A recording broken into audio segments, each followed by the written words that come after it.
اچھا مجھے ایک بات بتائیں، آپ لوگوں سے ایک بات پوچھنی تھی، کمنٹس میں اس کا جواب ضرور دیجیے گا، کیونکہ یہ آج میں بہت زیادہ ہرٹ ہوئی ہوں کہ آپ کہیں بھی ان عورتوں کو دیکھیں یا ان خواتین کو دیکھیں یا ان گرلز کو دیکھیں جن کے بچے نہیں ہیں، تو کیا ان کو یہ یاد کروانا ضروری ہوتا ہے؟ ارے اس بیچاری کے بچے نہیں ہیں، ارے تم یہ والا وظیفہ کر لو، ارے فلاں ڈاکٹر مجھے ملی ہے، تم یہ لو نمبر اور پکڑو، اس کے بعد ضرور جانا، ارے تم کیا کرتی ہو جب تمہارے بچے نہیں ہیں، کیسے کرتی ہو، کیسے رہ لیتی ہو، ارے کیا کرتی رہتی ہو سارا دن، کام تو تمہارا کوئی ہوتا نہیں ہے، تم کرتی کیا ہو؟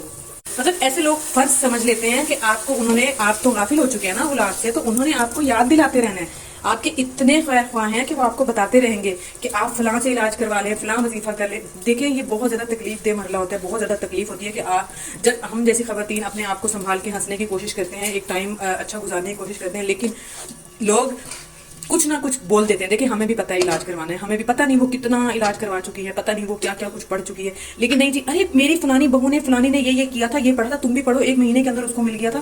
میں یہ نہیں کہتی کہ آپ لوگ نہ بتائیں، لیکن آپ کم از کم اس کی ذہنی کیفیت کو تو سمجھیں کہ وہ کیا ہے۔ دیکھیں اچھا کچھ اور نہیں ملے گا، ہاں کیا بنا، کوئی خوشخبری ہے، گئی تھی فلانی ڈاکٹر پر، اچھا پیچھا بھی نہیں چھوڑتے بتانے کے بعد، نیکسٹ ٹائم جب آپ دوبارہ ملیں گے نا تو پھر آپ سے پوچھیں گے اچھا وہ میں نے تمہیں بتایا تھا وہ پڑھا تھا، اچھا وہ میں نے تمہیں ڈاکٹر بتائی تھی وہ گئی تھی۔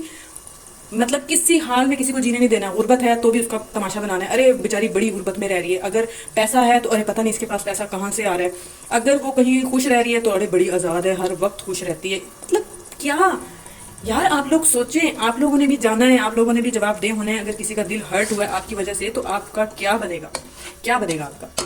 وہ بندہ تو 4 آنسو بہا کے اپنے آپ کو سنبھال لے گا، ایک دن نہیں سنبھالے گا، دوسرے دن سنبھال ہی لے گا، لیکن آپ کا کیا بنے گا؟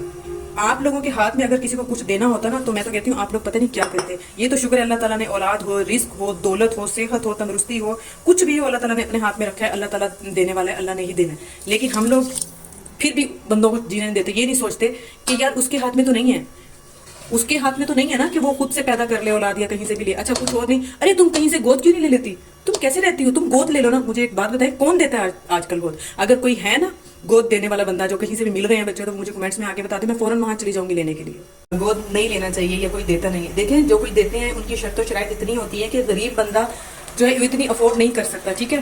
اب یہ تو نہیں کہہ سکتے ہم کہ غریب ہے تو اس کو اولاد کا حق ہی نہیں ہے۔ دنیا والے اگر آپ دنیا سے کوئی بھی چیز لیں گے نا تو ان کی شرط و شرائط اتنی ہوں گی کہ آپ بولیں گے یا اللہ تیرا شکر ہے کہ تیری ذات ہے دینے والی، واحد وہی ذات، اللہ کی ذات ہی ہے دینے والی، جو دے کر پوچھتی نہیں ہے، جو دے کر احسان نہیں جتاتی، جو دینے سے پہلے آپ سے معاہدے نہیں کرتی۔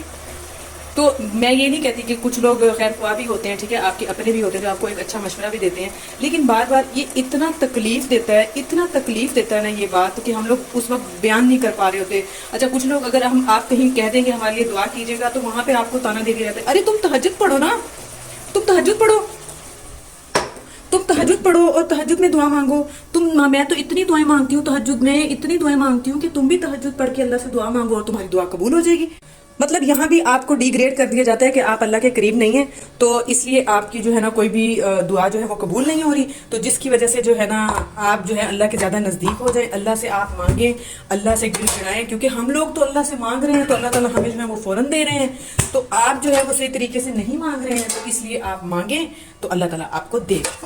یہاں پہ بھی آپ کو نہیں جینے دیا جاتا، یہاں پہ بھی آپ کو میں یہ نہیں کہتی کہ ہمارے اندر کوئی کمی نہیں ہے، ٹھیک، ہم اللہ کے آگے ہیں گنہگار، لیکن دنیا والے آپ کو سرٹیفکیٹ نہیں دے سکتے کہ آپ میں یہ مسئلہ ہے، آپ میں یہ پرابلم ہے تو اس وجہ سے آپ کے بچے۔ اچھا جی، میں اولاد لینے کو جو ہے نا برا نہیں سمجھتی، لیکن کیا ہے کہ اتنے واقعات میری آنکھوں کے سامنے ہو چکے ہیں۔ ایک سگی نند نے جب وہ جو بچہ ختم کرنا چاہ رہی تھی، چوتھا بچہ تھا اس کا، لیکن اس کی بھابھی نے کہا کہ یہ تم مجھے دے دو تو جو ہے میں سارا خرچہ کروں گی، میں اس کو سنبھالوں گی۔ 15 سال سے اس کی اولاد نہیں تھی، اس کی سگی بہن کی بھی اولاد نہیں تھی، تو وہ مان گئی، ٹھیک ہے، 9 مہینے تک وہ ایگری رہی، بچہ بھی ہو گیا، ڈلیوری بھی ہو گئی، بھابھی نے سارا خرچہ بھی کیا، بھابھی نے بچہ لے بھی لیا اور 2 مہینے اس نے بچہ رکھا۔ اب آپ سوچیں اس عورت کی کیا خوشی ہوگی جب اس کی گود میں بچہ گیا ہوگا۔ 2 مہینے اس نے اپنا پیار دیا، ممتا لٹائی، اور 2 مہینے بعد وہ نند صاحبہ کی ممتا جاگ گئی اور آ کر وہ بچہ لے گئی۔ اس نے بولا کہ اگر بھائی ٹوٹتا ہے تو ٹوٹ جائے، تو میں اب یہ کہتی ہوں کہ اس کی وہ مامتا، اگر کوئی لوگ یہ بھی بولیں گے یا وہ بھی یہ بولے گی کہ میری مامتا تھی، تو مامتا تب کہاں تھی جب وہ اس کو ختم کر رہی تھی؟ مامتا تب کہاں تھی جب 9 مہینے وہ پیٹ میں تھا؟ مامتا تب کہاں تھی جب 2 مہینے تک وہ اس کے پاس رہا، مطلب چلا ہو گیا، سارا کام ہو گیا تو پھر جا کے لے آئے۔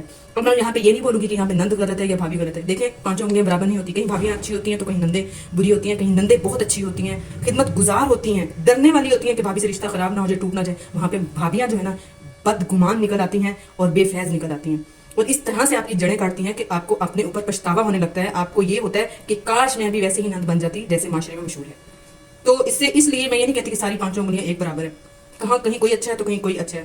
جو چیز آپ کو بچپن میں سکھا دی جاتی ہے نا, آپ ہر رشتے میں اپنی اس چیز کو نکالتے ہیں. ٹھیک ہے, اگر آپ بچپن میں اچھی تربیت آپ کی ہو گئی ہے تو اس کا مطلب ہے کہ آپ ہر رشتہ اچھے نبھائیں گے. اچھی بیوی کا, اچھے ماں کا, اچھی نند کا, اچھی بھابھی کا, اچھی چچی, اچھی مامی, اچھی ساس, تو یہ آپ سارے رشتے اچھے نبھائیں گے. باقی گود لینے کے بعد میں نے آپ کو اسٹوری بتا دیا. اب آپ سوچیں کہ اس ماں پہ کیا بیتتی ہوگی, کیا اس کے ساتھ ہوا ہوگا. اللہ نے لے کے واپس لے لیتا ہے نا تو اللہ صبر دے دیتا ہے. یہاں پہ بھی اللہ نے صبر دے دیا ہوگا, لیکن مجھے بتائیں کہ کیسے اس نے اپنے آپ کو سنبھالا ہوگا. اللہ نے تو سنبھال لیا ہوگا, لیکن اس کے ساتھ کیا ہوا ہوگا یہ ایک وہی ماں سمجھ سکتی ہے جس کے ہاں اولاد نہیں ہے, جو گود لینے کا سوچتی ہے. اچھا, اس واقعے سے میں یہ نہیں کہتی کہ آپ نہ لیں, میں اس بار یہ کہہ رہی ہوں کہ سب ایک جیسے نہیں ہوتے. تو یہاں پہ بھی اللہ تعالیٰ سے ہی ہے کہ اللہ تعالیٰ جس کو چاہے جس انداز میں دے دے. چاہے تو وہ کسی کا گود لے کے آپ کا بن جائے. ٹھیک ہے, اب حدیقہ کیا نہیں ہے, انہوں نے بھی گود لیا تھا. ٹھیک ہے, آج وہ ہے ان کے پاس. لیکن جو وہ لوگ بھی ہیں جو لے کے پھر لوگ واپس لے جاتے ہیں. اسی طرح یہاں پہ ویڈیو کو اینڈ کروں گی, اور یہ جتنی بھی میں نے آپ سے باتیں شیئر کی نا, یہ تو میں اپنی کسی مطلب کی سگی بہن سے بھی ڈسکس نہیں کر سکتی.